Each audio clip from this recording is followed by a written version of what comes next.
¿Qué? Tema por avanzado. Me hacen delegar mucho camino.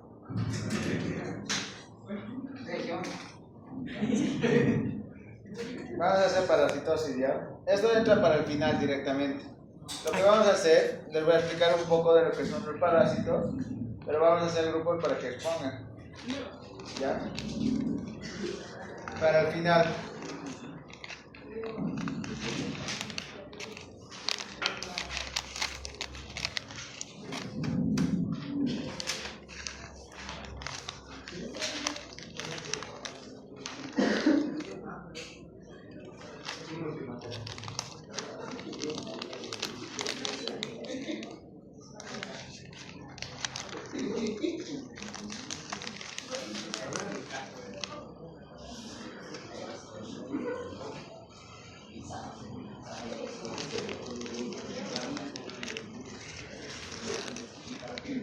¿Por qué se van al rincón?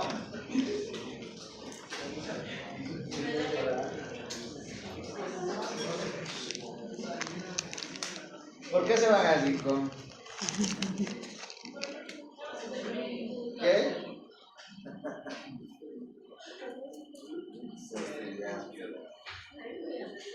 Ya.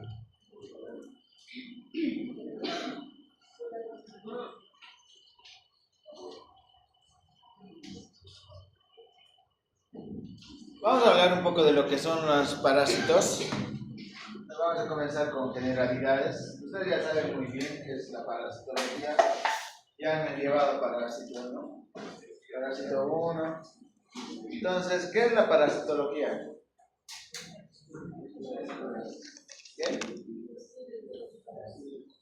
Es una rama, ¿no?, de la biología que estudia el fenómeno de los parásitos, ¿no?, del parasitismo. Está relacionado con el parásito y el hospedero, ¿ya? Entonces, ¿qué es el parasitismo? ¿Qué saben? ¿Qué es el parasitismo para ustedes?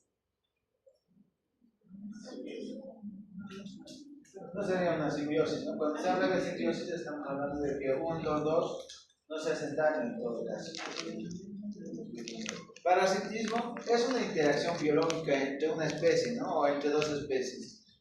Pero una de las especies se va a beneficiar de la otra especie. A la especie que se beneficia lo denominamos parásito, y a la especie que lo va a dañar, ¿no?, porque lo va a producir un daño, es el huésped, ¿ya? Entonces, lo que es una interacción biológica entre dos organismos, en la que uno de los organismos, ¿no?, el parásito consigue la mayor parte del beneficio. Entonces, el parásito siempre se va a beneficiar. Si hablamos de parásitos en el niño, por ejemplo, si hablamos de la tenia, si hablamos de lo que son las yardias, de lo que son las amebas, siempre van a ir a beneficiarse del niño, ¿no? Muchas veces, por ejemplo, en el trópico, cuando vienen del trópico, cuando salen los niños del trópico, salen con anemia, y anemia severa. Muchas veces se ve hasta 5 miligramos de cilitro, 7 miligramos de cilitro, que ya son anemias muy severas, que se debería hacer la transfusión.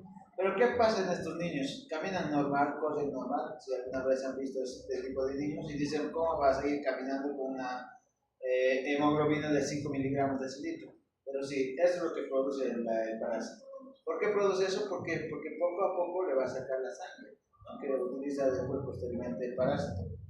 Otro tipo de interacciones que tenemos es el mutualismo, ¿no?, en la que las dos interacciones biológicas no se hacen daño, ninguno se beneficia del otro, ¿ya? Entonces, ¿qué hablamos? Es una especie donde ambos se benefician y mejoran su aptitud biológica. No hay una simbiosis, no hay un mutualismo en parásitos, no hay mutualismo en las personas, ¿ya? No vamos a poder convivir con otras personas, con otros parásitos. Y el comensalismo es una forma de interacción biológica en la que uno de los que interviene obtiene beneficio, pero que no le daña al huésped, ¿ya? ¿Qué quiero decir con esto?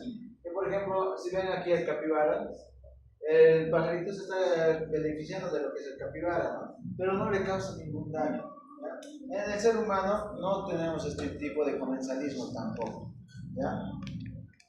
Entonces, si hablamos de parásito, es cualquier organismo que vive sobre, dentro o en otro organismo. ¿Ya? ¿Qué quiero decir con esto? Que el parásito siempre va a vivir dentro de la persona, sobre la persona, ¿no? Dentro de la persona, ¿cuáles? Tenia, la tenia sol, tenia satinata, ¿qué más? Las amebas, ¿no? Sobre la persona, ¿qué vamos a tener? Los piojos, ¿no? ¿Ya? ¿Qué más? Que producen lo que es un daño. ¿Por qué van a producir un daño? Porque se lo van a consumir los nutrientes del huésped, ¿no? Entonces, si hablamos de parásitos, tenemos tres grupos de parásitos: los protozoos, los helmintos y los artrópodos. Los protozoos, como por ejemplo la Giardia, la Ambia, el enteromo estolítico, te producen lo que son la amebiasis. El enteromo estolítico específicamente. Y es una de las causas principales en Latinoamérica y sobre todo en Bolivia para una diarrea disenteriforme, con disentería. Este es el principal agente patógeno. Después vamos a tener los flagelos, como la diarrea lambdia, ¿no? Que te produce procesos gastrointestinales como diarreas. ¿Ya? Después tenemos los ciliados, el Bacillus coli, que en todo caso el Bacillus coli, cuando el paciente tiene algún tipo de desnutrición, recién te va a producir algún tipo de síntoma. Pero después lo único que te puede producir es un aumento en lo que es el peristaltismo, y por eso viene el niño, ¿no? Le va a producir un dolor. Y cuando se le produce este dolor, este aumento del peristaltismo, siempre sale el Bacillus coli. Que en el caso que se está produciendo la sintomatología, sí le vamos a dar algún antibiótico, pero vamos a ir desarrollando posteriormente. En los helmintos tenemos los nemátodos, entre enterobios, ¿no? Después tenemos los platelmintos, los céstodos, la tenia solum, tenia saginata, los tremátodos, la fasciola hepática, que no tenemos mucho en Latinoamérica, sobre todo, ¿ya? Rara que se llama en el lago Titicaca se puede apreciar esto. Los artrópodos, como los arácnidos. ¿Cuáles son las dos arañas que conocemos mayormente? La viuda negra y la araña de Rincón. ¿Ya? La loxocelosis. ¿Ya? Entonces, si hablamos de la clasificación de los parásitos, según la ubicación, vamos a tener endoparásitos, mesoparásitos y ectoparásitos. ¿Ya? ¿Cuáles son los endoparásitos? Son los que viven dentro de lo que es el huésped. ¿Ya? Por dentro de lo que es el huésped. ¿Como cuáles? ¿Ustedes qué endoparásitos conocerían? Tenia, ascaris, que están dentro de lo que es el parásito. Es un parásito que vive en el interior del huésped, que a su vez puede ser intracelular o extracelular. Muchas veces son extracelular, ¿no? En la mayoría de los casos. La tenia está en el tubo gastrointestinal, todo el tubo gastrointestinal en muchos de los casos, ¿no? Mesoparásitos, ¿conocen esto? ¿Han ido alguna vez al Chapare? Sí. Eso es lo que le dicen. ¿Qué? ¿Qué se llama? ¿Qué? Boro. Boro. Pero no es el boro, no es una mosca, es el Dermatobia hominis, el que te produce esto. ¿Qué pasa? El mesoparásito es un parásito que posee una parte de su cuerpo mirando hacia el exterior, ¿no? Y una parte anclada a lo que es el tejido del huésped. ¿Ya? Es el boro lo que llaman, ¿no? Pero no se llama boro. Dermatobius hominis es el nombre correcto de este parásito. ¿Ya? Y algunos ectoparásitos. En el organismo, los parásitos están por fuera de la piel, en el vello púbico específicamente, o en el cabello, ¿no? ¿Qué tenemos? El piojo, las dientes, ¿no? Esos son los ectoparásitos en los niños. Mayormente los niños, ¿no? En los jóvenes ya no se tiene el caso, ¿no? A no ser que no tengan un adecuado acceso. Tipos de parásitos según su especificidad. ¿Qué quiero decir con esto? Hay parásitos que se van a multiplicar o van a utilizar de varios grupos de servorios como varios tipos de animales. ¿Ya? Entre estos tenemos los parásitos leuriceno.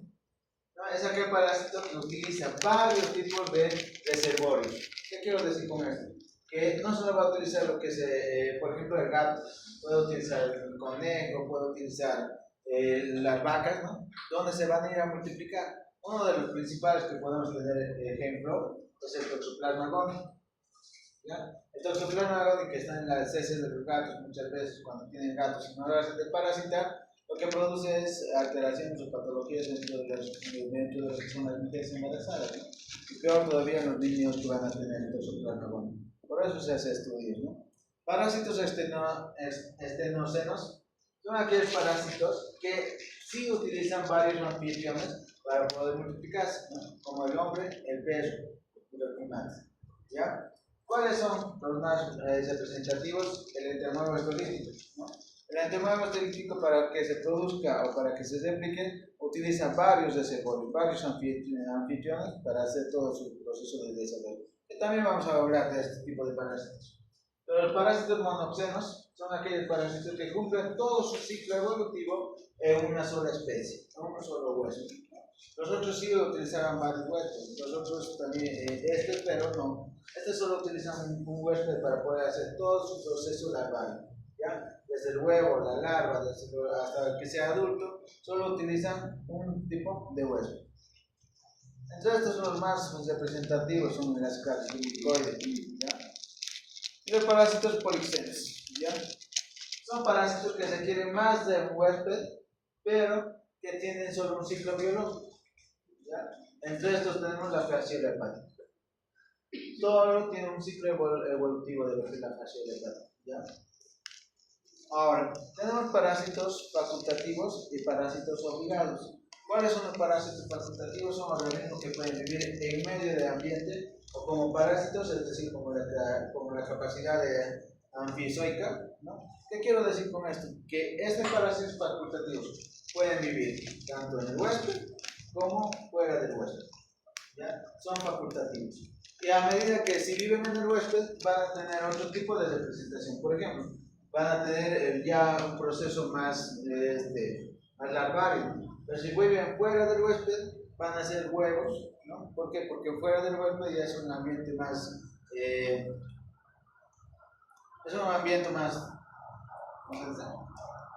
no pueden sobrevivir, ¿no? Es un ambiente más errático, y lo que va a producir es que estos tipos de parásitos, en vez de que sean larvarios, se van a volver en huevos, ¿no? Por eso es facultativo. Y parásitos obligados son aquellos parásitos que forzosamente necesitan, para cumplir todo su ciclo, un huésped, ¿ya? O si salen del huésped, estos parásitos directamente llegan a morir o a desaparecer. ¿Y qué es un huésped? Ya saben ustedes, se llama huésped hospedero, hospedante o mesomero. Es aquel paciente, aquella persona que en su interior va a poder portar por sí solo a lo que son los parásitos o a la simbiosis que tienen los parásitos, ¿no? Tipos de huésped: tenemos un huésped definitivo, es aquel huésped donde sí o sí se va a producir lo que es el desarrollo de lo que es el parásito. Huésped intermediario son aquellos huéspedes que van a atravesar el parásito por estos huéspedes, pero su parasitosis es en algún tipo de huésped necesariamente, como por ejemplo el humano.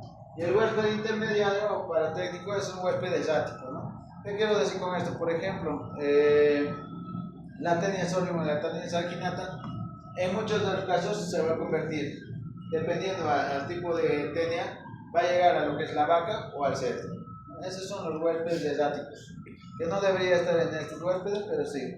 Los reservorios son, el reservorio natural o río se refiere a hospederos que pueden cursar por largos plazos, ¿no? O por un tiempo más crónico, ¿ya? Pero no pueden vivir por un tiempo más crónico, pero no cursan con una patología, no cursan con una enfermedad. Y los vectores son el organismo generalmente artrópodos, ¿no? Son parásitos que llevan, ¿ya? Lo que es el parásito de un lado a otro lado. Esto puede ser de forma biológica o forma mecánica. ¿Cuáles son los vectores biológicos? Por ejemplo, son aquellos esenciales para que lleve o porte lo que es el parásito dentro de su organismo. Y los vectores mecánicos, como por ejemplo la cucaracha, son aquellos que no portan dentro de su organismo, pero sí el parásito va a estar cerca de lo que es el vector, ¿ya? Entonces, con todo esto, lo que vamos a hacer es grupos. ¿Para qué? Para que expongan la próxima clase. ¿Ya? El primer tema, el segundo tema son 4 temas que van a ir poniendo, que sí, yo tengo diapositivas también, les voy a ir mostrando las diapositivas y vamos a exponer conjuntamente con ustedes. ¿Ya?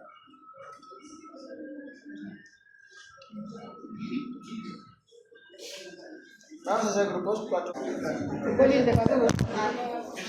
Bora.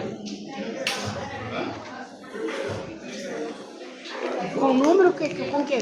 Sí, 1, 2, 3, 4. Tá.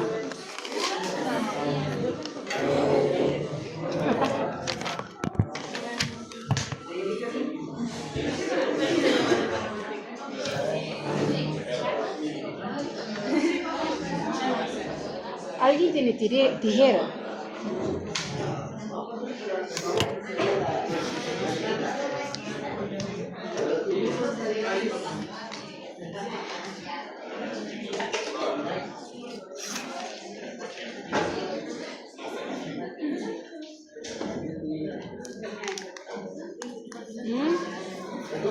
Pueden cambiar para mí.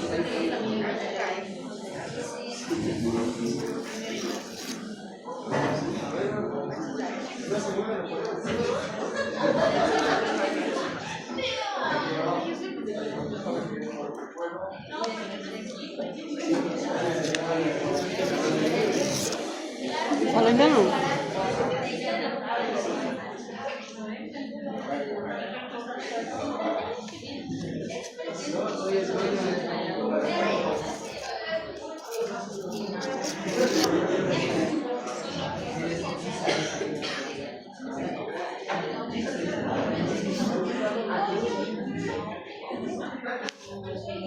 Doutor.